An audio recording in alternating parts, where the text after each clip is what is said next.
Mundo, Edmundo, ha? Dok.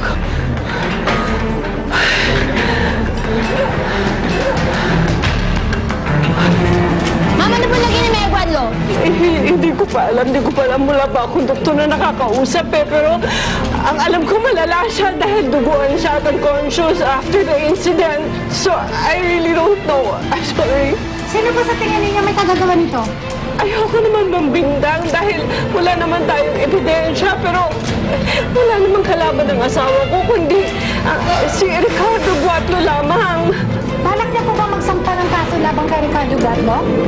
I don't know. Hindi ko pa alam. Pero ang gusto ko lang ay maging safe ang asawa ko dahil hindi na siya bata.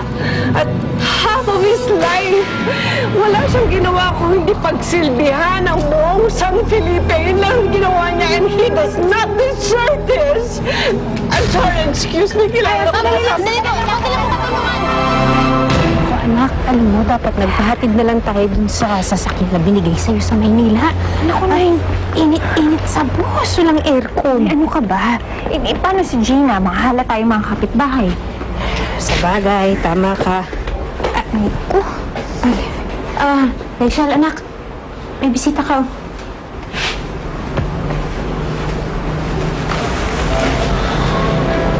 Ano ginagawa mo dito? Hinihintay kita eh. Bakit? Sorry na. Naniniwala at naiintindihan na kita. Ayoko na pag-away sa'yo. Alam naman ako minsan sarado yung isip ko eh. Pasensya ka rin kung may nasabi akong di maganda. Hindi ko naman sinasadya yun eh.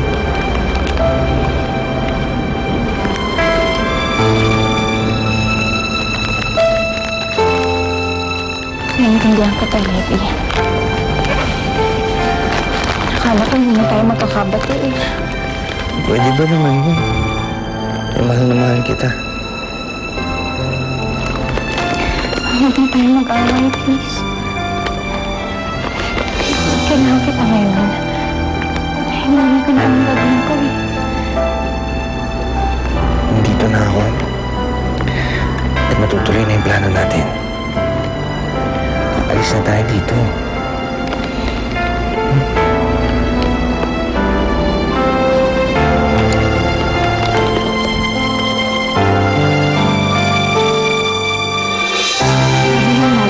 Yung uncle ni Ricardo mo din yung bumaril sa daddy mo. Nakakatakot. Paano na pag mag-asawa tayo, tapos pumasok ka ng politiko, parang hindi ko yata kakayanin na mangyari sa'yo yung nangyayari ngayon sa daddy mo. Kaya ito binaawa ko kay Tita Rowena. Alam mo, Apple, hindi mangyayari sa akin yun. Saka, in the first place, ayoko magpolitika. Alam mo, hindi mo pwedeng masabi kung ano man yung kapalaran mo. Saka, hindi ako dahil sigurado kung magkakatuluyan na tayo. Hindi ka rin nakaka-insulto, no? Oh. Apple! Uy! Teka, saan ka pupunta? Nay, mag-impake mo kayo ngayong gabi, ha? Para bukas mabilis tayo makakaalis. Anak, ano bang planan yung dalawa talaga? Bale, mangyayari ho. Mauna ho kami luwas ng nanay at ang lola ko. Bukas yun ng umaga. Tapos kayo naman nila Gina, luluwas naman bukas ng gabi.